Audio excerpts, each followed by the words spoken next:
22,000 কোটি টাকা ছাপিয়েও ব্যাংক বাঁচানো কঠিন হয়ে দাঁড়াচ্ছে এবং ব্যাংক পরিচালনা অসম্ভব হয়ে যাচ্ছে।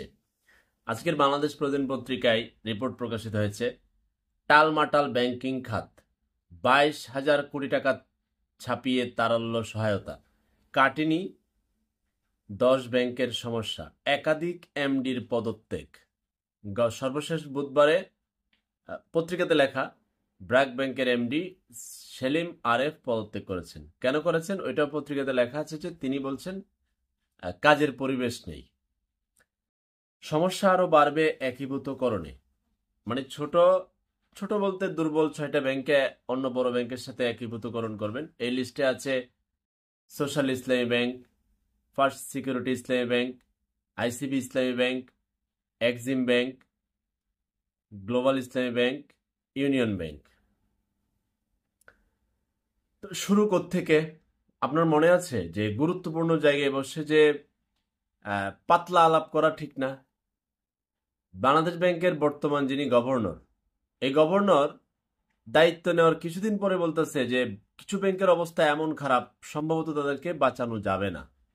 ওনার এই কথা বলার দরকার ছিল না। তারপরেই জনগণ হুড়মুড় করে ভেঙে পড়ে প্রত্যেক তাদের ব্যাংকগুলোতে। তো দুর্বল ব্যাংক তখন আর অবস্থা খারাপ হয়ে যায়। উনি বাড়াবাড়ি কথা বলছিলেন এবং গুরুত্বপূর্ণ জায়গা থেকে কি কথা বলতে হবে এটা তিনি বুঝেন নাই। রাজনীতিবিদও বুঝে না যে কি বলতে হবে। এখন ব্যাংকের গভর্নর যদি না বুঝে কি বলতে হবে, অতিরিক্ত কথা বললে যে ক্ষতি হয় উনি এটা বুঝেন নাই। তার মানে ওনার কথাই সব হয় নাই, বাট ওনার এই কথাটা খুবই খারাপ ছিল। ওই কথার কারণে অনেকটা ধস আগ বাড়িয়ে হয়েছে। এখানে লেখা আছে চলতি বছরের যে হিসাব আসবে, যে টানলে 5 লাখ কোটি টাকা ছাড়িয়ে যেতে পারে খেলাপি ঋণ।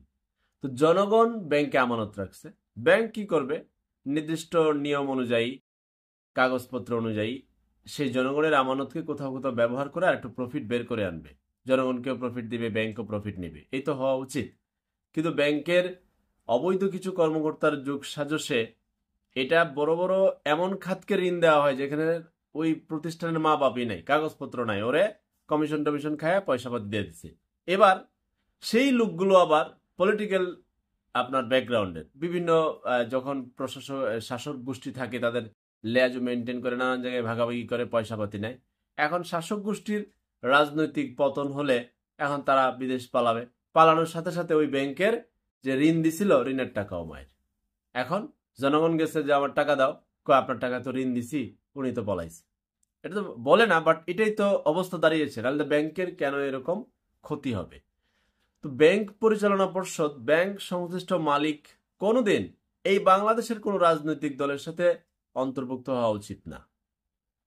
এবং রাজনৈতিক প্রভাবশালী কোন লোককে লোন দেওয়ার আগে তার সকল কিছু চেক করে দেওয়া উচিত। না হলে অদূর ভবিষ্যতেও শাসক পাল্টাবে আর ব্যাংকের অবস্থা খারাপ হবে। এখন 6টা, 5টা, 7টা, 9টা, আরেকবার দেখেন অন্য 10টা।